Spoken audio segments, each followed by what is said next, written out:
আসসালামু আলাইকুম, শুভ সকাল। সবাই কি তাহরা ভালো আছেননি? তো যাই হোক, সকালবেলা একটা ভিডিও করলাম আসলে সবার লাগি। একটা জিনিস, সব মানুষই আসলে অহংকার করে, আর অহংকার হইল পতনের মূল। তো অহংকার না করাই সবচেয়ে উত্তম। বিশেষ করে আমি এই মুহূর্তে একটা জায়গা মানে দাঁড়াইয়া আছি। এটা হইল গুরুস্থান, যেখানে সবাই খবরস্থান বলিয়া চিনেন। তো যাই হোক, একটা কথা সবার খোয়ার লাগে আসলে এই মুহূর্তে আসলে ভিডিওটা করা।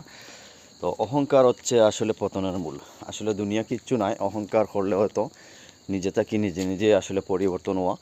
তো আসুন আমরা সবাই অহংকার না করিয়া সবার সাথে সব সময় সুন্দর ব্যবহার, ভালো ব্যবহার করি, সবার সাথে সুন্দরভাবে চলাফেরা করি। আর কথাটা হচ্ছে আসলে যে অহংকার একমাত্রই হইলো আসলে পতনের মূল। তো যেহেতু আমি মাটির তৈরি মানুষ, একদিন মাটিতেই মিশে যাব। তো আসুন সবাই মিলেমিশে সবার সাথে কাঁধে কাঁধ মিলিয়ে